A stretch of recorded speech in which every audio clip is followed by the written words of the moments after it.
Hi. Can you hear me okay? Yeah, I can hear you just fine. How are you? I'm all right, thanks. How are you doing? Yeah, good, thank you.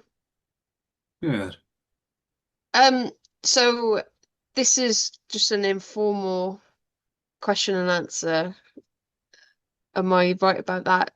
It's whatever you want it to be, my friend. Whatever I want it to be. Well, within reason. Yeah. Yeah, I guess I'm quite intimidated by the hour considering the subject. There's not much to say about it, I would guess. Yeah.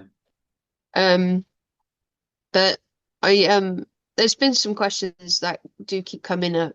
Um, my mind's gone a bit blank for a second. Hang on. Hmm. So one of them is the link. Is there any link between um, the stereotypical qualities in an apparent being that you would associate with um, I suppose you could say holiness, but then sort of the ideas of enlightenment and things like that has always been tied with, at least here, like with qualities such as patience, um, joy, that sparkly eyes and all things like that. Yeah. Like I suppose physiological differences. Um, is that real?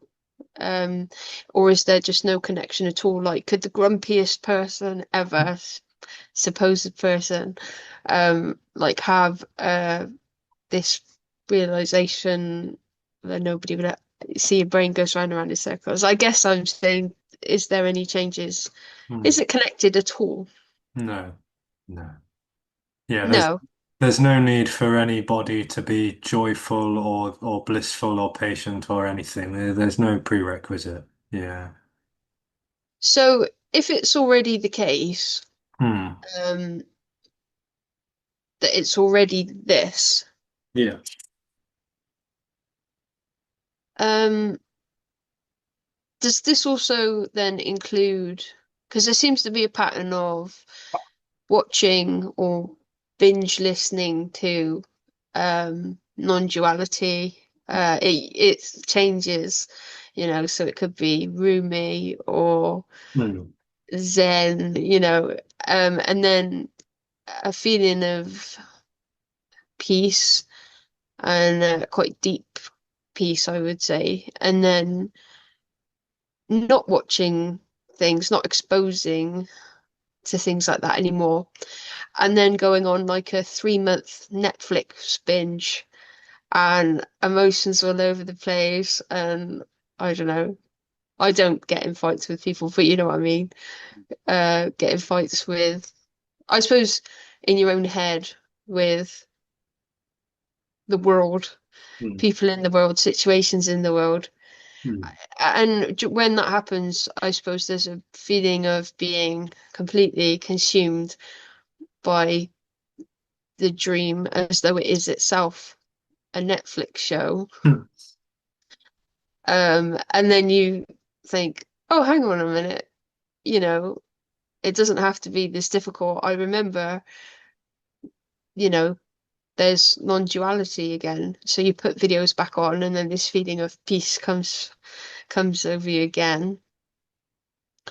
Um, and from what I understand then, there's no connection at all between the feelings of peace when you're watching um non-duality and you're back in, say, that headspace, and when you're on a Netflix binge. Hmm. And does this make any sense? Yeah. Yeah. There's no between, is there? There's no between without two, without separation.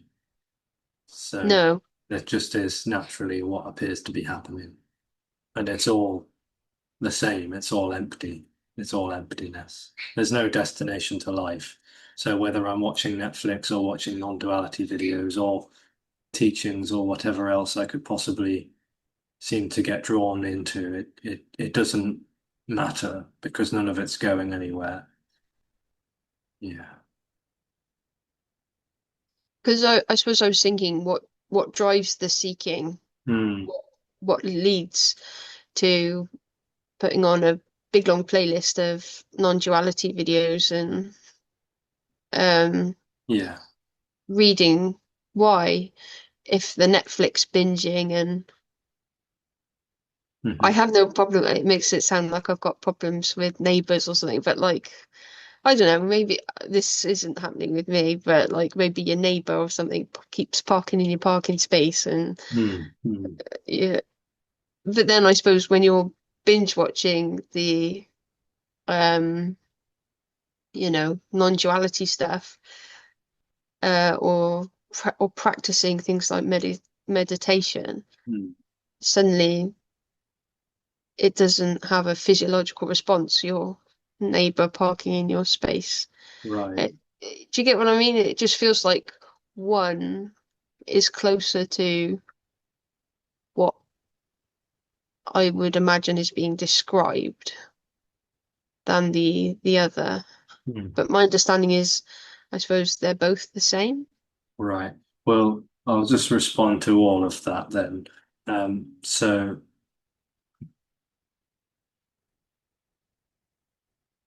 hmm, to get to the core of it, the core which isn't even there, there is no individual for a start. There is no individual located in a human body. That's an illusion. And that's what's exposed in these meetings, it would seem. That there is no individual, and because there's no individual, there is no autonomy. And because there's no autonomy, there's no one to choose to watch Netflix, watch non-duality, or practice meditations and yogas. All of that can appear to happen, but the dream world, is an energetic appearance, it would seem, and it's been misinterpreted as a person, as a separate self to which all of that is happening. So that's what non-duality is exposing in its clearest expression, without teachings, without validating that there is a separate self. The clear exposure is that there is no separate self, not even a tiny bit of one. It's an illusion completely. And so there's that exposure. And what also appears is in the dream, it seems like there's an objectified world where things are known, where things are related to as objects, as things. So Netflix is a thing, and meditation is a thing, teachings is a thing, and maybe non-duality videos is a thing as well, to me, the I dream, which isn't even really happening. And in that world, it seems like there's an all-you-can-eat buffet of things to go to. And so for many, it is a material, that they're more interested in the materialism table on the all-you-can-eat buffet. Yeah, there's like, there's partying, there's socials, and there's objects and possessions, substances, etc. The list goes on and on and on, as I'm sure we both know. And then for some, there's the spiritual buffet, the spiritual section where it's like it's about enlightenment, it's about peace, bliss, samadhi, yogas, kriyas, tantras, etc. And that in a way, it's only different in the story of abstraction because the abstractional story would say that spiritual practices are helping the body, but the material world is perhaps not so much helping the body. But there's also the well-being table as well, right? And that's not necessarily spiritual. It's just about doing things that help the body, like ice baths and, walks in nature and grounding and whatnot. And it's just kind of like close to the spiritual table, right? Because a lot of the time they're associated, like being more like getting into well-being is often married up as a spiritual thing that people do, but it's not necessarily the same. And then there's this other table called non-duality, which seems quite interesting, and it even seems enigmatic because that table is actually empty. There's nothing on it.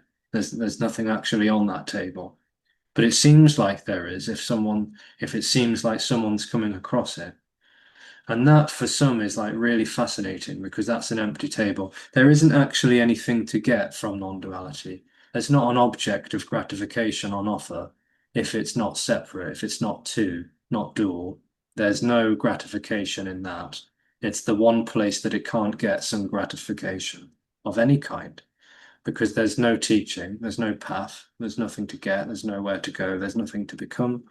It's not even talking to an individual, it's pointing out the individual is an illusion.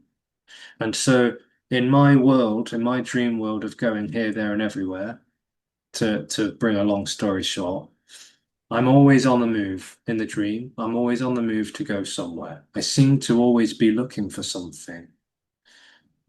And non-duality is not talking to that reality. It's not actually saying, here's what you can do, here's what you can get. It's not selling anything.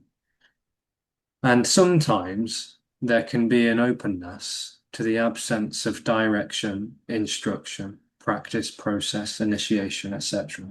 There can just kind of be a relaxing, an openness to this which is actually already what's longed for.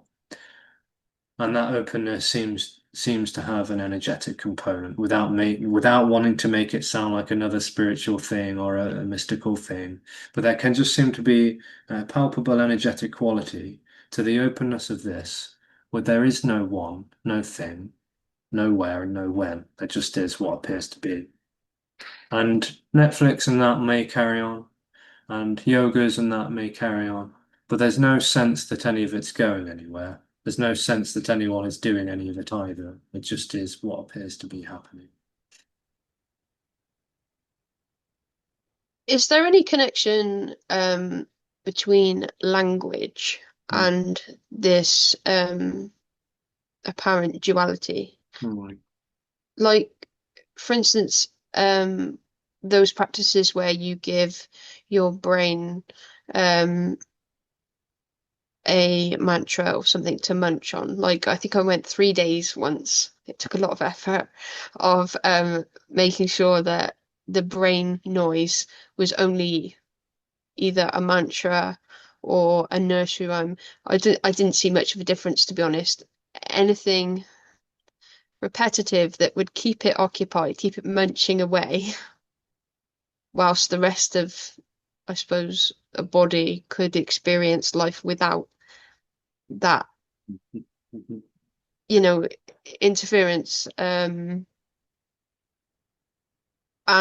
that seemed to be much closer to this um openness. The relaxation, I guess, became very deep. But of course it took, you know, it's not sustainable long term. The chatter comes back. Um, Yeah. um, so I wondered if that's still normal, like when you've got the openness, whether there is still this chatter, it just chatters away, or whether that would fall away with the relaxation, or to me it appeared to be very connected to the mind not having that mantra to munch away on, like a piece Yeah. of chewing gum. Yeah. Yeah, so to convert that to the metaphor of the buffet again, that would be like switching from the Netflix buffet to the yoga buffet. Like to replace one internal dialogue with a mantra, it's like it's just changing the content of my experience, which I seem to be Yeah. knowing about and relating to, which there's nothing wrong with that at all. I mean, it's very appealing and attractive, and perhaps it's somewhat comforting for the nervous system and the brain as well in the appearance of it. But it's not really addressing the actual illusory existential sense of there being a subject that is viewing that. And it tries to, because the mantra kind of puts the body, it seems to try and put the body in. It does seem to do it actually. It puts it into a trance state. And Yeah. perhaps there's kind of a sense of absorption in that.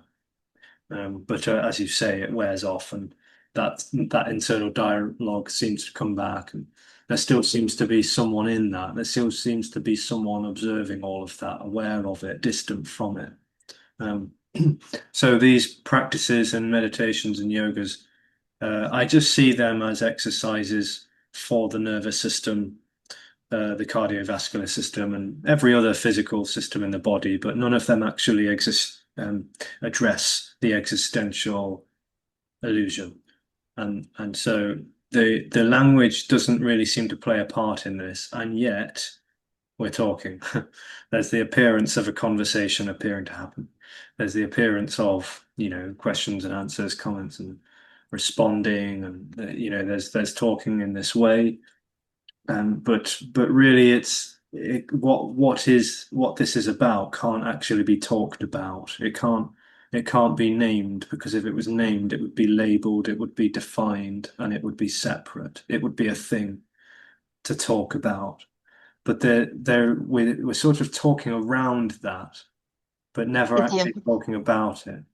And what's apparent in all of that is that no one is talking and no one is listening. There's just talking and listening appearing to happen. But without that dreamy energy, there's no subjective awareness of what's going on here. There's only immediacy, basically. It's unobjectifiable. It's unknowable. There's no awareness. There's no separation without awareness, or vice versa. That can be palpable. It can seem to be apparent. Yeah.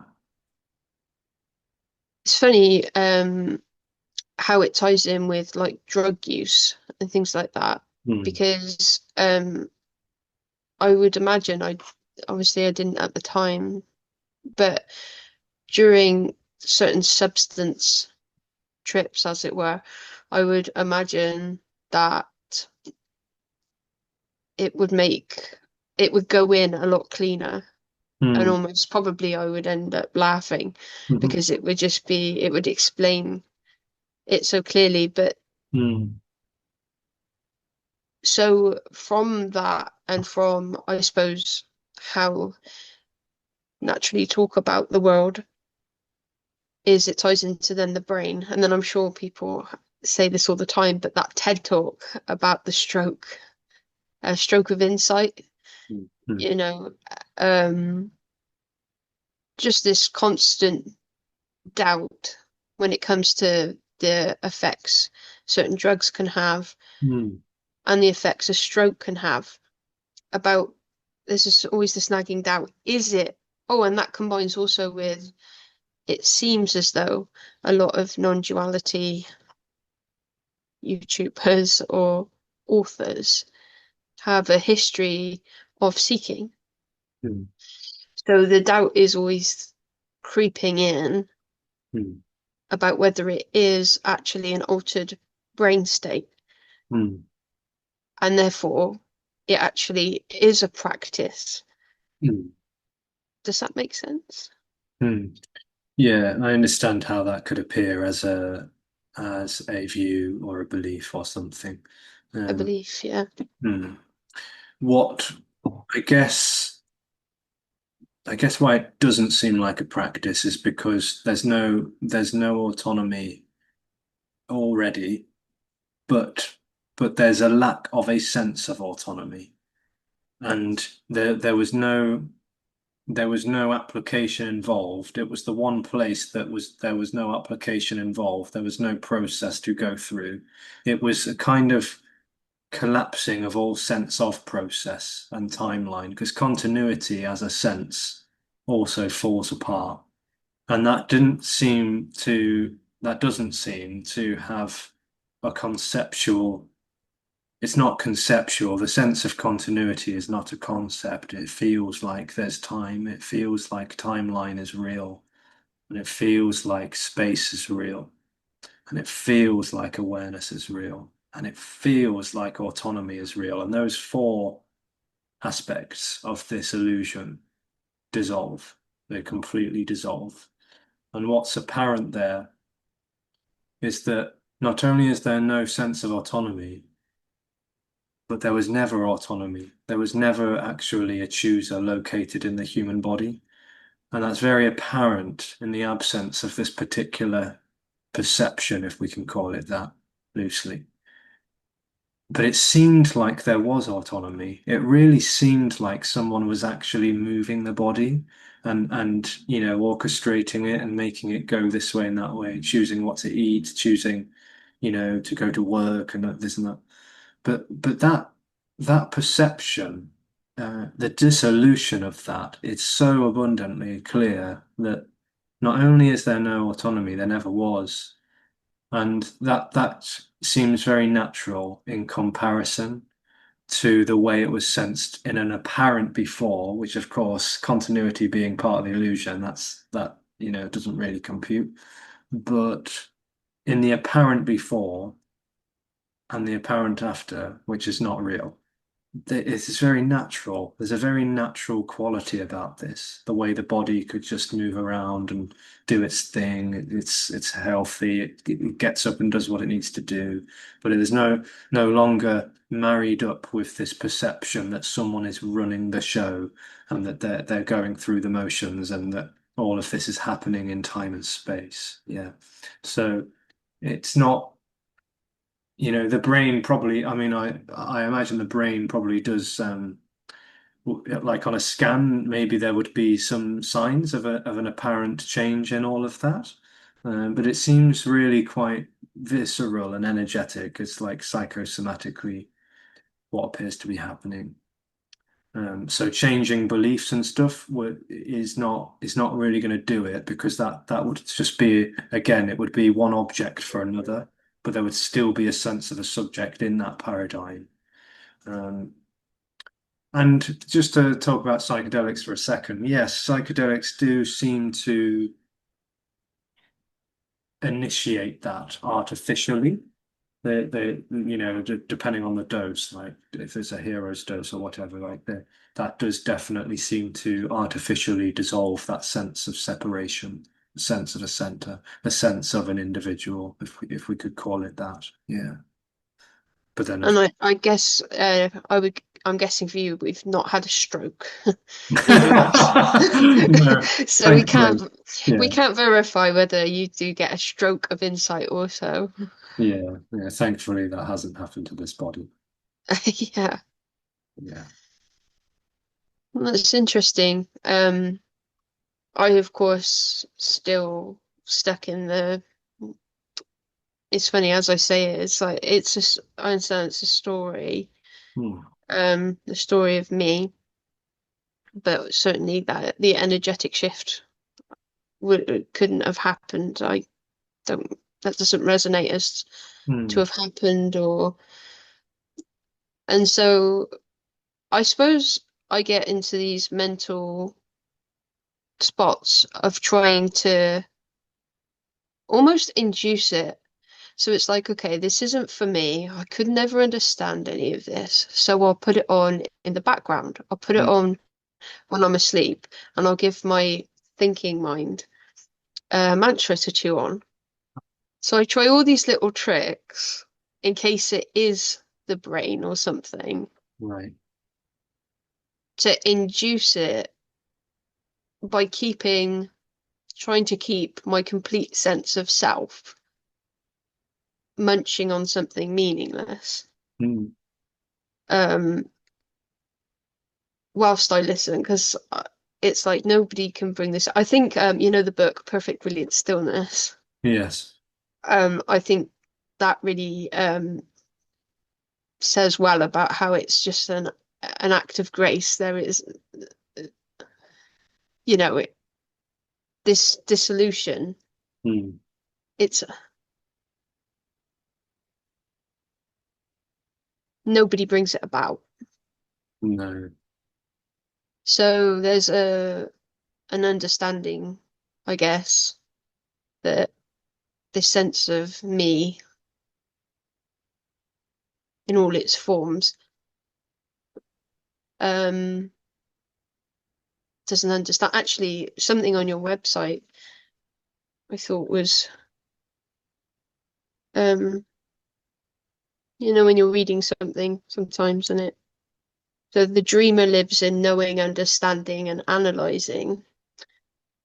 So I guess that's what I was trying to do as, I guess, a practice Yeah. is trying to occupy what I feel is myself. And I'm like, okay, that's the dreamer. Try and tune into everything that feels like me. That's the dreamer. And then every time a thought or I try and think about it or put in a practice, I would be like, oh yeah, that's the knowing, the analyzing, the understanding. It's not that. And so I suppose trying to make up my own practices to keep that occupied Mm. and hoping that the grace, I suppose, of the dissolution might happen. And then sometimes wondering if it's connected to willingness to die. Mm. So, Eckhart Tolle, describes it around that time when he felt very suicidal. Um, the idea of physical death, deep sleep, Mhm. perfect, brilliant stillness, this terrible feeling of impending death. And I wonder if that's a jolt.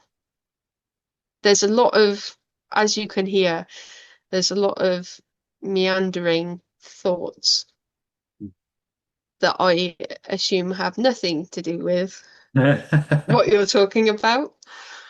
Um, the apparently talking about whatever the correct terminology is. Mm. Um, does that make sense? Yeah. Yeah. So It's still seeking. It's just got a little bit bespoke. yeah, yeah. I'm Yeah. trying to make it bespoke to my situation and Mhm. in case it's beliefs, like, okay, what if it's beliefs? So I spend my time writing down everything I believe I am. Like I believe I'm human, um, female. I believe I live in this address. I believe I, pay bills and all stuff like that. And then I go through it backwards. I've never been human. I've never paid a bill. I never will pay a bill. See what I mean? And I'm just turning it into this unique practice that I feel might be suitable for this unique body mind experience to try and induce this dissolution. Right. And then I hear it's nothing to do with you, nothing can bring it about. This is the illusion that you're there in the first place. And I'm like, Yeah. okay, it's an act of grace or something. And then it's like, no, you've that's so I give it a mantra to munch on and there's a relaxation in a way of like it never happens. It's never going to happen, Right. you know? Yeah. Because that seeking energy is always about going somewhere. Yeah, It's always exactly. about going somewhere, getting something, the next, the what will be. It's always about what will be.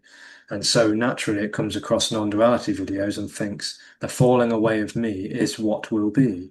It once upon a time it was, the next state, the next experience, the next meditation, the next and maybe then it's about enlightenment. And Yeah, then maybe it's about the falling away of me. And so that's just become another objectified goal. But yeah. the falling away of me is not future oriented. It's the end of the waiting. It's the end of the waiting for that. It's the end of the waiting or the seeking for that or I any. suppose I suppose when I hear that it's the end of the waiting, I always think I'm going to be on Netflix for the next 3 days.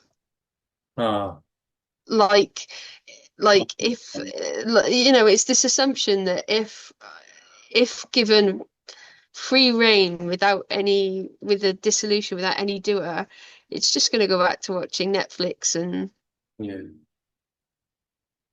It won't choose either way. It won't actually ever choose to do this or that. There's because there isn't an I to choose to be lazy, apathetic, or disciplined and routinely. There isn't a chooser in the body already. And yes, in the exposure of that, there is an energy that can seem to relax around that. And in that relaxation, yes, there can be an apparent, yeah, apathy that could set in because the body is tired from this seeking.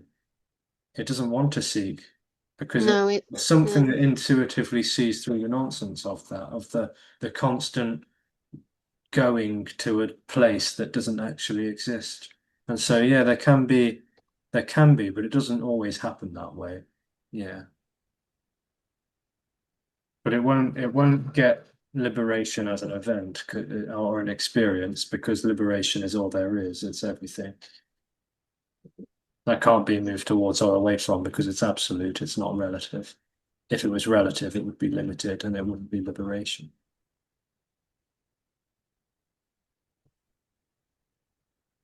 It's free to, I suppose, manifest this way. Yeah, freedom is everything. And that, whatever is appearing to happen is that. Yeah. The dream is like this narrow rigidity of direction and destination, A and B.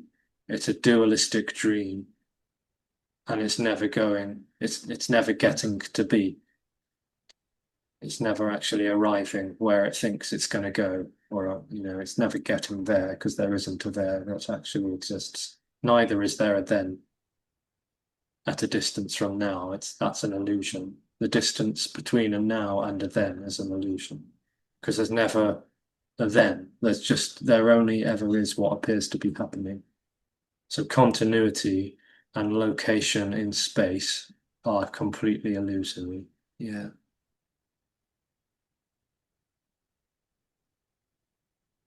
And I suppose in the dissolution of a sense of doership, I wouldn't be there to experience that anyway.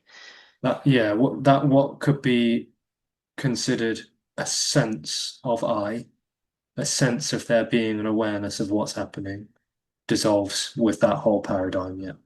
And then there's no sense of a separate awareness that is actually seeing this reality objectively.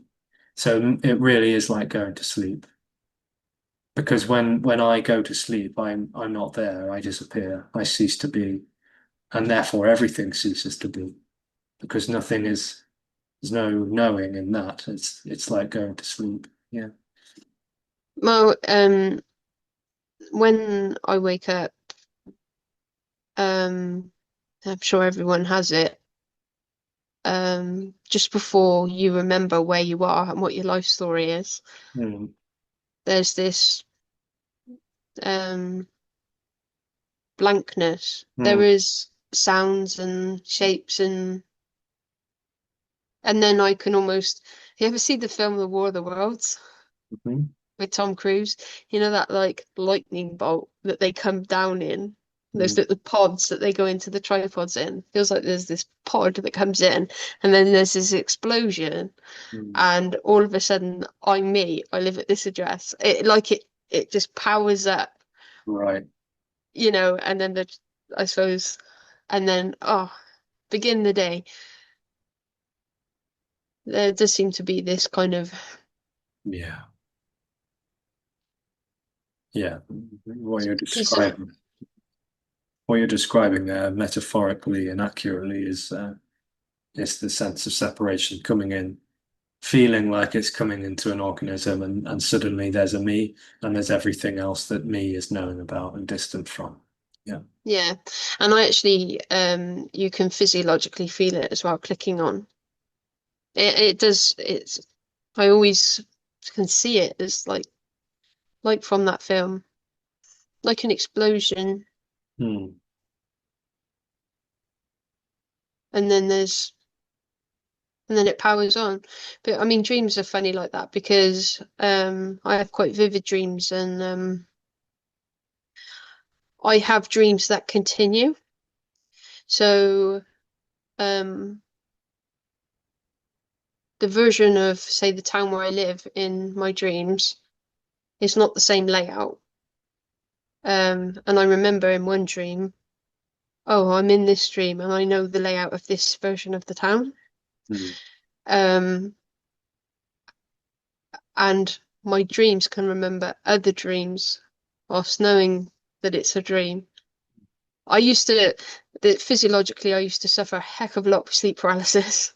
All right. Um, yeah, so waking up in the middle of dreams and not being able to move was, I had to go for sleep tests and all stuff like that. So I've always had, I haven't had ever had a stroke, but I've certainly had, I suppose, body physiological problem involving getting stuck in dreams Mm.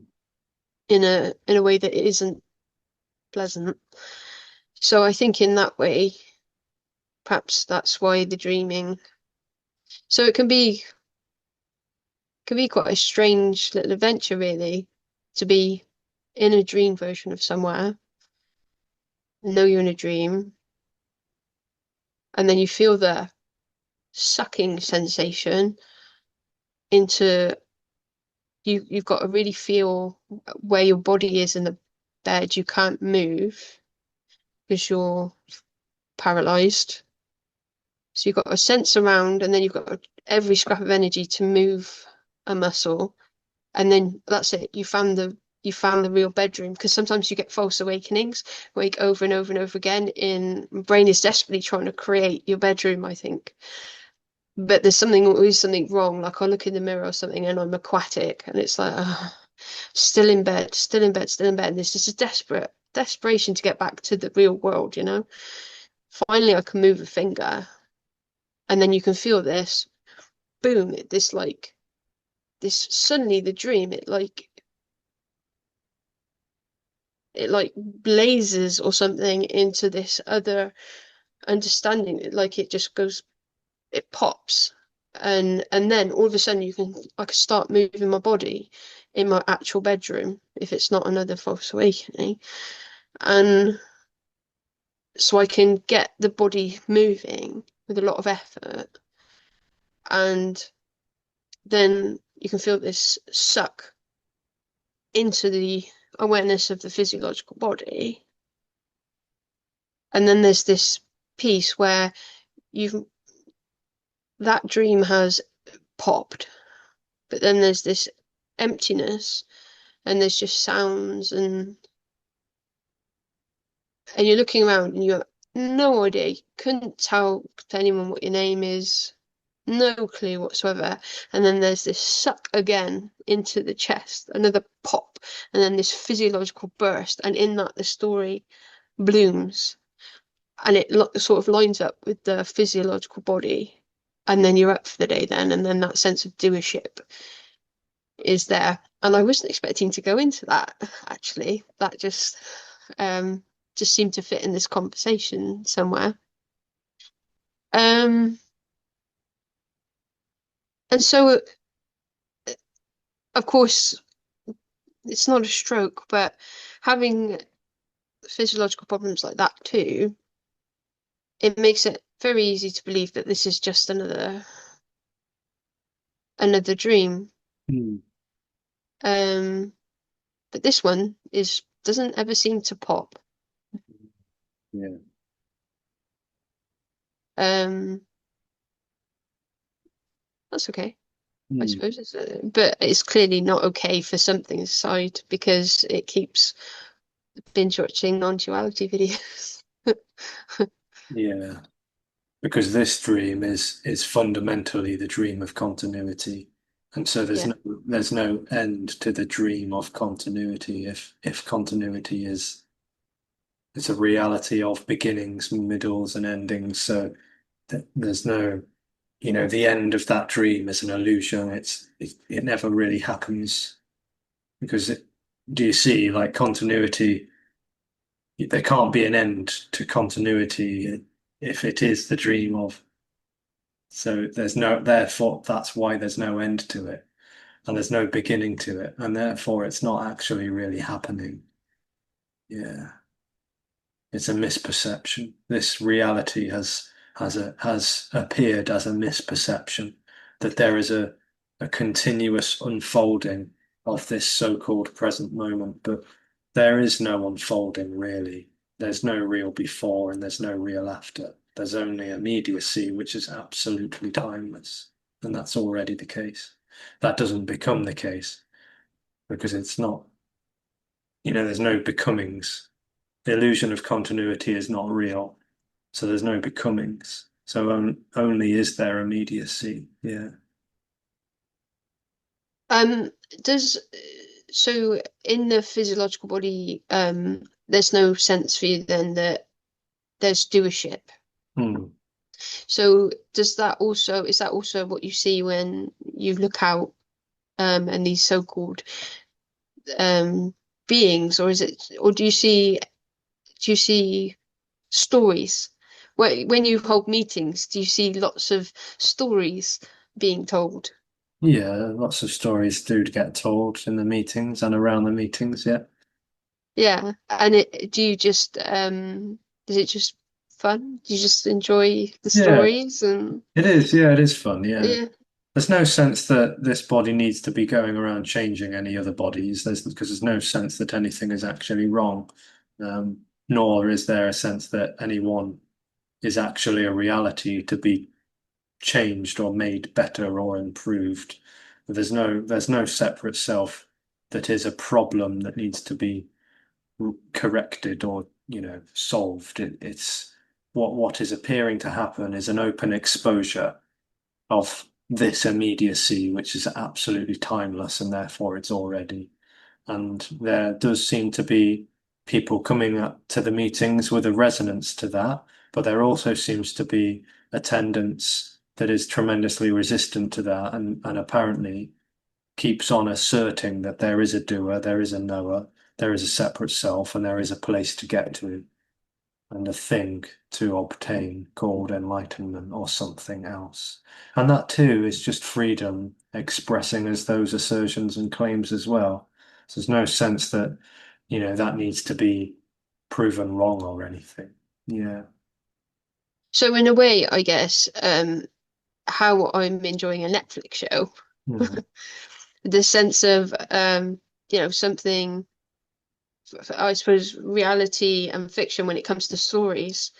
Do they feel the same? The story of a person and the story depicted on a Netflix show. Yeah, there is entertainment in a way. Yeah, this it's all entertaining to some extent. Yeah, Yeah. it's some amazing stories being told. Yeah, But absolutely. I suppose as the stories are being told, it's that immediacy is there. Yeah. It's almost, I suppose, like an eternal Netflix show. You're telling the story and you can see and you get sucked into Mm. this show in your head, the show of you, story of you. But I suppose to the it's just another Netflix show. My life is Cosmic Netflix. yeah, yeah, yeah. My life is a cosmic Netflix show. That's right. Netflix original. Yeah. Yeah. Which no one is actually listening to. Yeah, it's no one's tuning in. No one's actually watching it.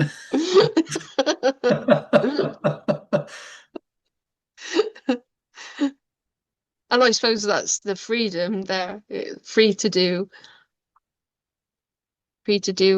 Netflix shows that nobody watches. Yeah, because there isn't actually an author to that show. There's no, and the show isn't actually even really happening. It's just an empty appearance coming from and going nowhere. So it just is what is, yeah. It only looks like a linear situation when it seems to be objectified, and that again is an illusion. So without the objectification and therefore the chronology or the sense of chronological time, it's not even a story. It's just immediacy. Yeah. Does a lot of it feel more a better word might be play? Yeah, I think so. I quite like the word play because it's not that, there can be anger and sadness and whatever. It can all freely appear, but it's not serious and it's not important. Yeah. To the dream, it feels very important and things really matter and mean something. And I, in my dream of autonomy, have to be doing this, behaving this, judging and weighing up things. And it's like it's all Oh just yeah. so clunky and serious. Well, it's like Russian dolls as well. You get stories within stories within stories. So I don't want to use the neighbor. I have such a nice neighbor. Um, so make up a story again. the neighbor again. I have a really nice neighbor, honestly. Um, Imagine that your uh, dustbin keeps getting knocked over, and you convince yourself it's the neighbor doing it or something, and you get really, and then all these happenings, you tie them together into a narrative about it's done this, done this, done this, and then all of a sudden you go out there one day and maybe you see a fox doing it, and boom, that story's just it was never your neighbor, and it just Mm-hmm. and it's kind of like that in a way. These stories can be stories within stories within stories. Some of them will pop instantly like that, Yeah.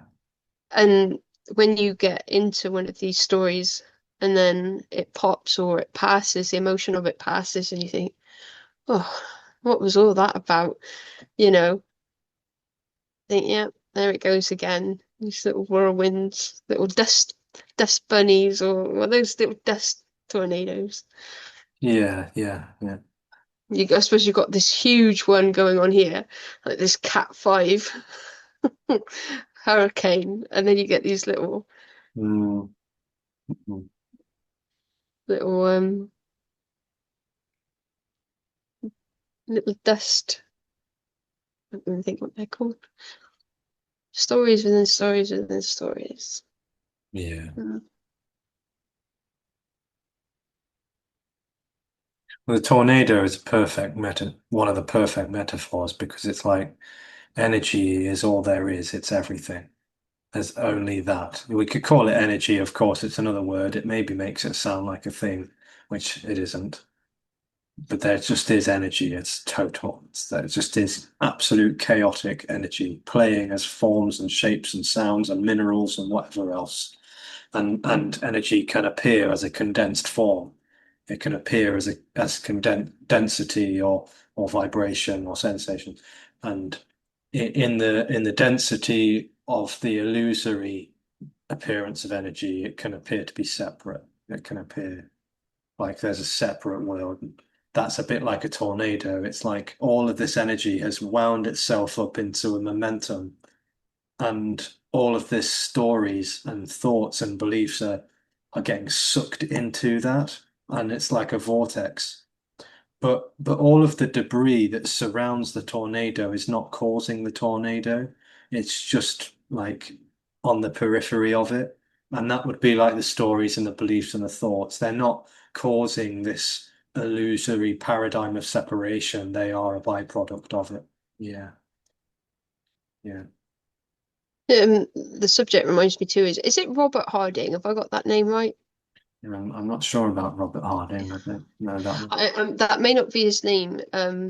It's that book where you do all these experiments, like looking in a mirror really close up. Hmm. Um, uh, well, I can't think of some of his famous ones, but it plays about with your perception, and so you get it sometimes where what's behind you hasn't manifested. All right. So it just feels like infinity where you're not looking, or what's outside of visual range feels like infinity, like the brain doesn't bother rendering it. Right. Um, the internal maps don't actually have to render beyond what you're directly looking at. And then that reminds me of, is it the double split experiment, something like that, where, it behaves as waves and then it behaves like particles when there's an observer. Hmm. Um, I suppose again, more stories, but it can feel like that too, Hmm. where it's just this expanse of nothingness infinitely in every direction. And only when you look around, your field of vision renders uh, this empty environment more stories. Yeah.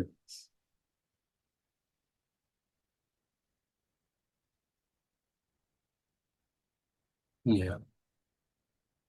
What's incomprehensible about this is that if there's no sense of a center, the separate aware center, then there's no sense of separate things. There's no sense of separate things. Because if they're separate things, there has to be an observer of them. So for there to be objects, there has to be a subject. And if there's no subject, there's no object. There's no sense of separation at all on any level. And that's palpable. Or it's not palpable to something, it's not known by something, but it's the absence of the dream of knower and known. So it's already the case, though. Right, the illusion is not really happening. Yes, the illusion of Yeah. subject and an object is not really happening. It's an illusory phenomena that has been misinterpreted in a way. The nervous system, I would suggest, has misinterpreted reality when it seems like there's a center inhabiting the body. And the contrast, like the contrast of the absence of that and the presence of it, I almost want to say like it's known, but it isn't known because the knower dies with that reality. Yeah, but it's Sometimes, that vase where you can see a vase or you can see two faces. yes, Sometimes I wonder if it's like that, where it's just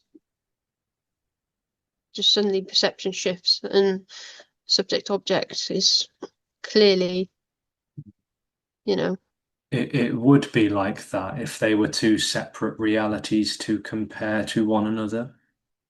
yeah. Yeah, but it's like what's more apparent is that the vase and the faces both disappear.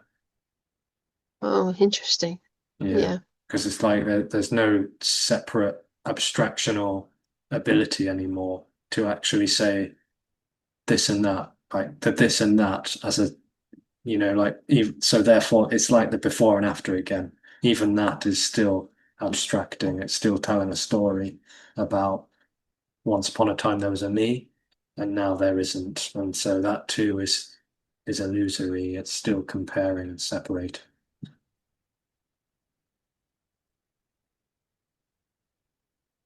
Yeah. But when you said that, that was yeah. Sometimes things really hit you and I guess I've been holding on to that vase and faces idea for the longest time and Hmm. not really realized it until suddenly it, you know,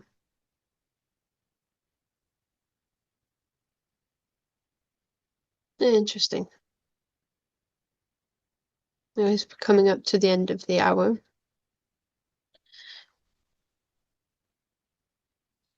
Um, I'm enjoying your YouTube channel. Thanks. Uh, yeah, the algorithm gods finally decided that I might enjoy your channel. I'm like, oh, what's that one? Click. Oh, that's that's new. Hmm. So, yeah, thank you very much for talking to me today. Oh, you're welcome. Yeah, thank you for reaching out.